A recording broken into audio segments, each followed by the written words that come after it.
Muggsy found it at the bottom of a mine shaft, not in a chest, just sitting on the ground. A single block, dark gray with a faint metallic sheen that didn't catch the torchlight the way normal stone did. He picked it up and brought it back without saying anything, which was how Muggsy handled most Phi. NGS, he placed it on the crafting table. Spoonie identified it in 30 seconds. An eternal block, indestructible, no tool, no explosion, nothing could break it once placed. It would exist in the FA server forever, or as close to forever as the server would run. And it could only be placed once. Move it after placement and it would shatter instantly. One location, permanent. Spike said, "We should think carefully about this." Spoonie said, "I already have." He raised the clipboard. The entrance to the base needed reinforcing one indestructible block at the threshold, and nothing could ever breach it. The base would be protected permanently. Spike said, "What if we need to expand the entrance?" Spoonie said, "We won't." Spike said, "We said that about the storage room." Silence. Stick said, "Where would you put it?" Spike thought for a moment. He said, "The bridge. The narrow bridge over the eastern ravine. The one they crossed every time they left the base. It was the single point of failure in the whole server. One block in the center of the bridge, indestructible, and the path would hold forever." Spoonie said, "But if we ever want to reroute," Spike said, "we won't need to reroute a bridge." Spoonie said, "We said that about the storage room." More silence. This time Spike didn't argue. Back, Muggsy was looking at the block on the crafting table, not at the squad, just at the block. Sticks said, "Muggsy, where would you put it?" Muggsy looked up. He looked at the base. At the labeled chests, the reinforced walls, 3 sessions of careful organization. Then at the bridge, barely visible from the hill. Then back at the block. He said, "Here." Sticks said, "Where is here?" Muggsy said, "The hill, the center of the hill. The base is built around the hill. The hill is what everything depends on. You put the indestructible thing at the thing everything else depends on." Nobody said anything for a moment. Spoonie was running the calculations. His grin had shifted, the specific shift of someone whose plan has just been interrupted by something better. Spike said, "That's not wrong," Muggsy said.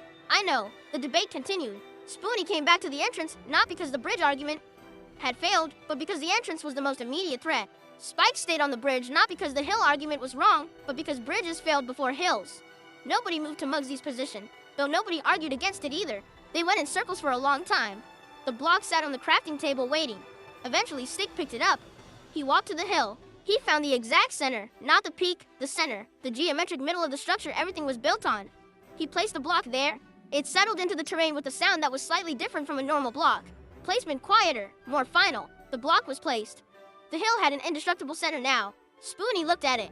At his clipboard, at the entrance he'd planned to reinforce. He said, "The entrance is still vulnerable." Spike said, "Yes, but the thing it's built on isn't." Spoonie said, "That's a philosophical distinction."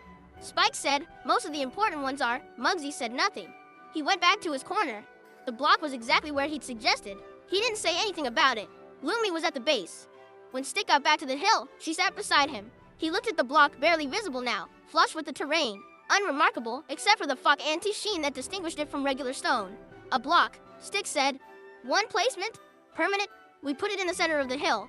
Can I tell you something?" Stick looked at her. "There's a concept in psychology called the legacy effect. The tendency to place disproportionate value on things that will outlast us. When people know something will be permanent, they become more careful about it, not because the OBG cord is more valuable, but because permanence changes the relationship between the person and the thing. You don't own something permanent the same way you own something replaceable. It owns a piece of you instead."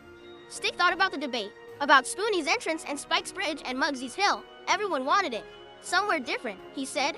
Everyone wanted different things to last. Lumi said, "That's not the same as disagreeing about the block." Spoonie wanted safety to last. Spike wanted access to last. Muggsy wanted foundation to last. 3 different values. 1 block.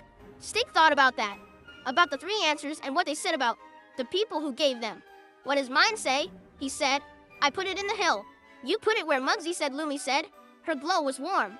"What does that say?" Stick looked at the hill. At the faint sheen of the indestructible block at its center. At Muggsy's corner, where Muggsy was standing with his arms crossed, looking at the valley, "That I trust Muggsy's judgment about foundations," he said. Lumi's glow pulsed once warmest. "That's not nothing," she said. "What would you make permanent?"